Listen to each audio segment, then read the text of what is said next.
اعلیٰ حضرت عظیم البرکت تو ہمیں درس ہی یہ دے کے گئے تھے، ادب والا درس دے گئے. جو آیت میں نے تلاوت کی تھی صحابہ کرام کا ذکر ہو رہا ہے. اللہ فرما رہا ہے یہ وہ ہیں جن کے دلوں میں ہم نے ایمان نقش کر دیا ہے. سبحان اللہ. ان سے اللہ راضی ہو گیا ہے، روح القدس کے ذریعے ان کی تائید کی ہے. سبحان اللہ. جو صحابہ کرام کی عظمت کے لیے کھڑا ہو جائے، رب فرماتا وَأَيَّدَهُمْ بِرُوحٍ مِّنْهُ، ہم نے روح القدس کے جبریل کے ذریعے ان کو قوت اور طاقت اور توانائی دی ہے، ان کی تائید کی ہے. اعلیٰ حضرت سے کسی نے پوچھا آپ کا تاریخ پیدائش آپ کی کیا ہے، آپ کی تاریخ ولادت کیا ہے؟ آپ علم العادات کے بڑے ماہر تھے. آپ کا سن ولادت 1272 ہجری 10 شوال المکرم. تو آپ نے اپنی یہ تاریخ جو ہے قرآن پاک کی اس آیت سے نکالی، اولئک کتب فی قلوبہم الایمان. ایسے اپنے اعداد، اپنی تاریخ ولادت کا سن اس آیت مبارک سے نکالا اور اس طرف اشارہ فرما دیا. فرمایا صحابہ کرام کے طفیل، اللہ نے مجھے وہ دل دیا ہے کہ کوئی میرا دل چیرے تو دل کے ایک ٹکڑے پہ لا الہ الا اللہ لکھا ہے، دوسرے پہ محمد رسول اللہ لکھا ہوا.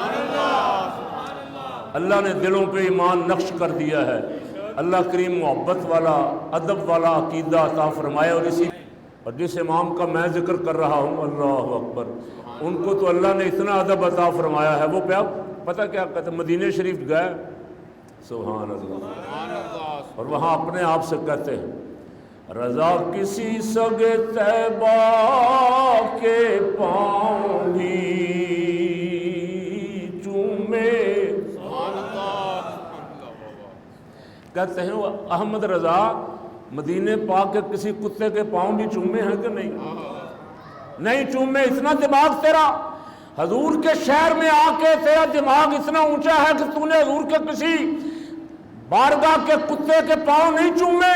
اپنے آپ سے فرما رہے ہیں رضا کسی سگے طیبہ کے پاؤں بھی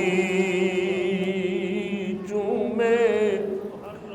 رضا کسی سگے طیبہ کے پاؤں بھی چومے. تم اور آہ کے اتنا دماغ لے کے چلے. فرماتے اتنا دماغ تیرا کہ تم کسی کتے کے پاؤں نہیں پڑا.